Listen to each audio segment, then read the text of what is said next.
I am Tom Strong and I collect Swiss posters.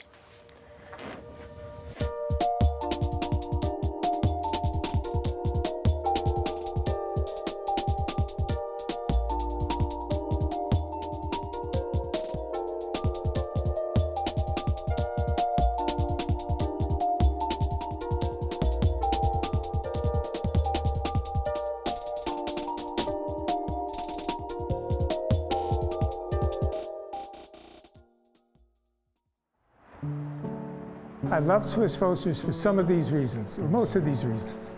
They're visually exciting, intriguing. They lead to new discoveries, new understandings that I didn't have before. I can wrap them in a transparency and foam core, and they weigh less than a pound. I can move them in bulk with no difficulty. And I can stack them in my apartment and change them whenever I need a fresh look. The collection has grown probably to 600 plus, maybe 1,000 posters. We're going through the red door.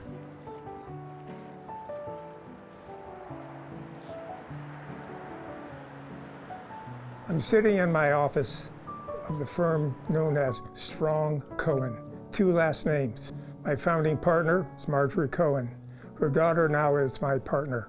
My name, if it matters, is Tom or Thomas Strong. Parents didn't give me a middle name. How did I get here? Born in Hanover, New Hampshire. I took care of the sheep and the chickens and knew nothing for graphic design.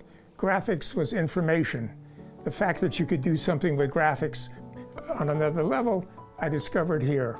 I was here in the program across the street in the Yale Art School. Graphic design was in the basement. 1 floor above was a wonderful art history library with publications from Germany and Switzerland. Switzerland, TM, Typographische Monatsblätter. Did we have access to posters, large posters? No. At best, we could see them in a book published in Switzerland, a yearly account of the best Swiss posters, slightly larger or smaller than a Camel cigarette pack. But if you look at the posters here in the room, you realize this is miniature. But the thought that these existed at a larger size was tantalizing.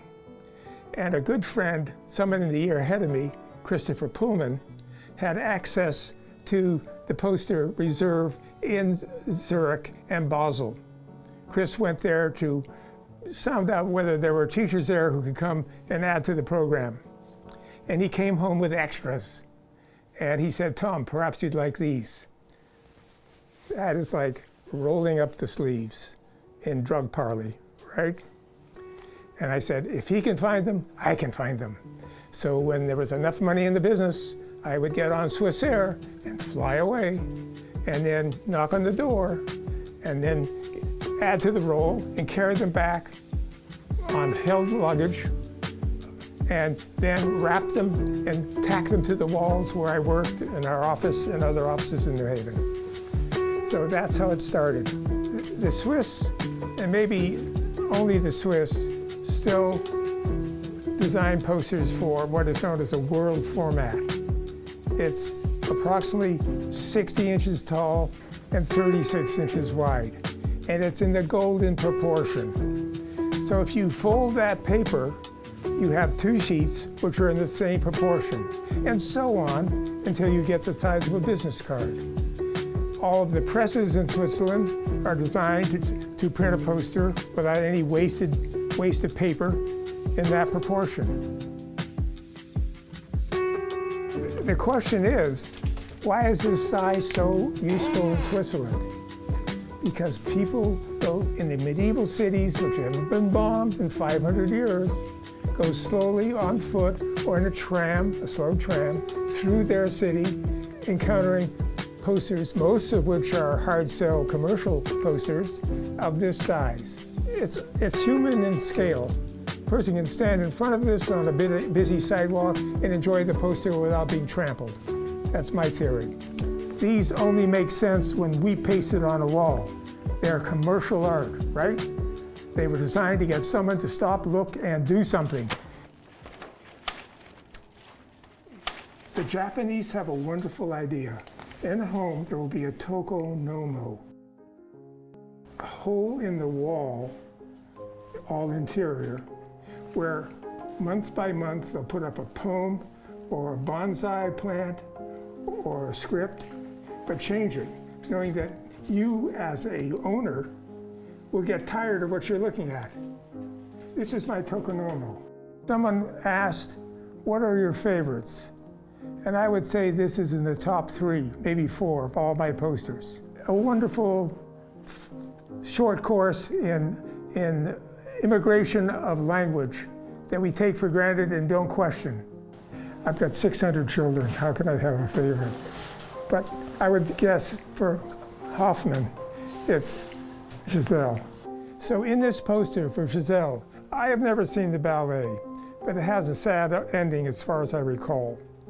But Armand and a photographer on the discipline at school where they both taught took the photograph, and Armand did the layout and typography. And Armand took liberties. The Swiss like not Helvetica as much as Accidence Grotesque, or standard, we call it standard. And it's characteristic because the letters end in a diagonal as opposed to a flat plane. And the dots over the I are in fact, as you see up here, squares. But here is what a Swiss designer who has confidence of his client will make the type work wonderfully with the image.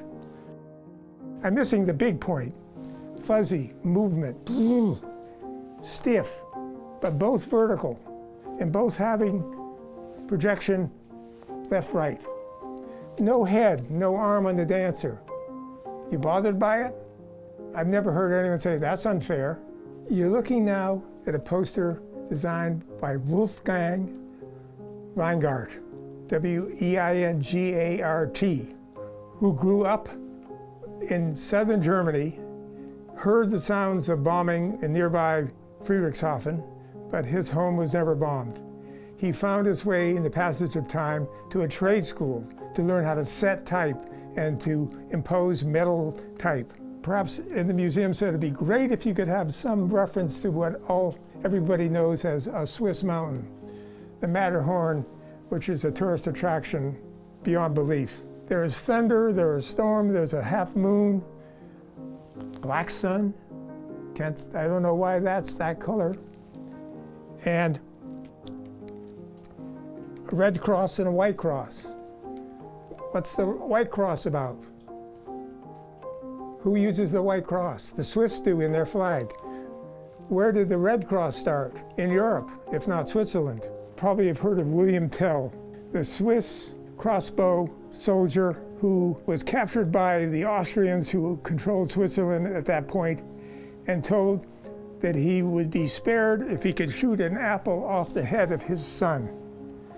So having told you that much, you can probably find the head and you can provide the apple and assume that this is the arrow. William succeeded in removing the apple from his son's head and became a national hero. Because not only he was fearless, but he was a good shot. I don't know if this is true of all collectors, but the best of them seem to think, yes, it's grand that you're collecting, but what are you doing with it?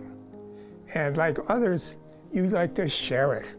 And the beauty of these Swiss posters, they weigh less than 1.5 pounds, and I can put them in the back of the car, or I can lug them to Pamela Hovland's class down the block, 50 at a time, talk about them for an hour, and bring them back. Why do I continue to collect Swiss posters? You find you like Beethoven. Then Stravinsky comes along with different principles and blows your head off. And then you go further and you find more composers you never knew anything about. The body and the brain and the ear are accustomed to surprise and difference and beauty. Other than that, I can't defend it or describe it. These posters have power. You can't deny it.